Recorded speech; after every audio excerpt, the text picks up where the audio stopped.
అన్నమయ్య జిల్లా సోమల మండలంలో ఒక విషాదకర ఘటన తీవ్ర కలకలం రేపింది. ఒక యువకుడి ప్రాణాన్ని బలిగొన్న రోడ్డు ప్రమాదం ఇప్పుడు ఆ ప్రాంతంలో తీవ్ర ఉద్రిక్తతలకు దారితీసింది. రామ్ చరణ్ అనే యువకుడు తన రోజువారీ పనులు పూర్తి చేసుకొని ఈ నెల 19వ తేదీన సోమల నుంచి పెద్ద ఉప్పరపల్లి మార్గంలో తన బైక్ పైన ఇంటికి బయలుదేరాడు.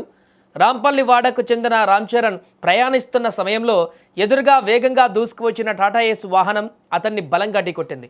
ప్రమాదం జరిగిన వెంటనే వాహనంలో ఉన్న ఇద్దరు వ్యక్తులు అక్కడి నుంచి పరారయ్యారు. రక్తపు మడుగులో పడి ఉన్న రామ్ చరణ్ను స్థానికులు గమనించి కుటుంబ సభ్యులకు సమాచారం అందించారు. వారు హుటాహుటిన అతన్ని ఆసుపత్రికి తరలించారు. ఆసుపత్రిలో చికిత్స పొందుతూ పరిస్థితి విషమించడంతో బుధవారం రామ్ చరణ్ మరణించాడు. ఈ ఘటన పట్ల కుటుంబ సభ్యులు బంధువులు తీవ్ర ఆవేదన వ్యక్తం చేస్తున్నారు. ఈ ప్రమాదం పైన సోమల పోలీసులకు ఫిర్యాదు చేసినా ఎటువంటి స్పందన లేదని కుటుంబ సభ్యులు ఆరోపిస్తున్నారు. బాధ్యులపైన చర్యలు తీసుకోవడంలో పోలీసులు జాప్యం చేస్తున్నారని వారు మండిపడుతున్నారు. దీంతో తమకు న్యాయం జరగాలని డిమాండ్ చేస్తూ రామ్ చరణ్ కుటుంబ సభ్యులు మృతదేహంతో సోమల బస్టాండ్ కూడలిలో ధర్నాకు దిగారు. పుంగనూరు తిరుపతి ప్రధాన రహదారిపైన బైఠాయించి వారు నిరసన తెలుపుతున్నారు. ఇక ఈ ఆందోళనతో ఆ ప్రాంతంలో వాహనదారుల రాకపోకలకు పూర్తిగా నిలిచిపోయాయి. రోడ్డుకి ఇరువైపులా వాహనాలు భారీగా నిలిచిపోయి ప్రయాణికులు ఇబ్బందులు పడుతున్నారు. పరిస్థితి తీవ్రంగా మారడంతో సమాచారం అందుకున్న పోలీసులు వెంటనే ఘటనా స్థలానికి చేరుకున్నారు. ఆందోళన చేస్తున్న కుటుంబ సభ్యులతో వారు చర్చలు జరుపుతున్నారు. నిందితులను త్వరలోనే గుర్తిస్తామని, కఠిన చర్యలు తీసుకుంటామని పోలీసులు హామీ ఇస్తున్నారు. అయినప్పటికీ నిందితులను అరెస్టు చేసే వరకు కదిలేది లేదని కుటుంబ సభ్యులు స్పష్టం చేస్తున్నారు. ఒక యువకుడి మృతికి కారణమైన వారిని గుర్తించడంలో జరుగుతున్న అలసత్వం ఇప్పుడు ప్రశ్నార్థకరంగా మారింది. బాధితులకు న్యాయం దక్కాలని స్థానికులు కూడా కోరుతున్నారు. సోమల మండలంలో ప్రస్తుతం నెలకొన్న ఈ ఉద్రిక్తత పోలీసుల తదుపరి చర్యలపైనే ఆధారపడి ఉంది. మృతుడి కుటుంబ సభ్యుల రోదనలు అక్కడున్న వారందరినీ కంటతడి పెట్టిస్తున్నాయి. త్వరలోనే ఈ సమస్యకు పరిష్కారం లభిస్తుందని స్థానికులు ఆశిస్తున్నారు. ఘటన జరిగిన నాటి నుంచి నిందితులు పరారీలో ఉండటం, పోలీసులపైన నమ్మకం కోల్పోవడం వంటి పరిణామాలు ఈ కేసులో కీలక మలుపుగా మారాయి.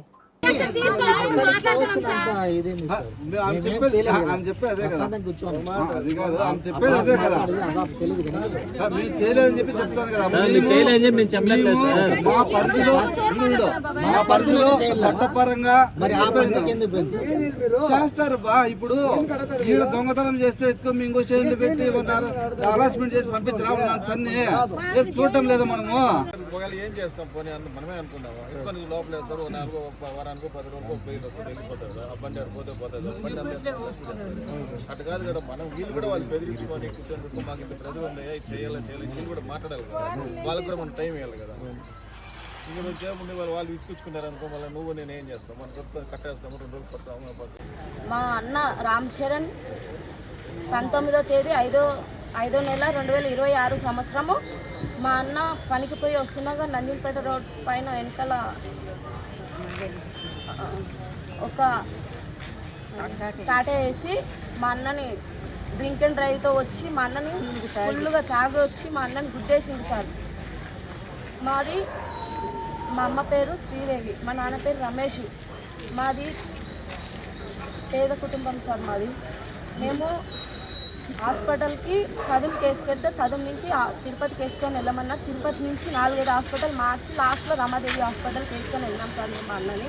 తర్వాత ఈరోజు 27, ఈరోజు 28, 27 2:30 చనిపోయినాడు సార్ మా అన్న. 6 గంటల 10 నిమిషాలకి సోమల్ పోలీస్ స్టేషన్ దగ్గరికి వచ్చినాం మేము. 6 గంటలకు వస్తే ఇప్పుడు 28 5వ నెల 2026 ఇంతవరకు మా అన్నకు న్యాయం జరగలేదు సార్. మా అబ్బాయి పేరు రామ్ చరణ్, మా ఇంటి ఆయన పేరు రమేష్, నా పేరు శ్రీదేవి, మాది రాంపల్లి. 2 అమ్మాయిలు నాకు.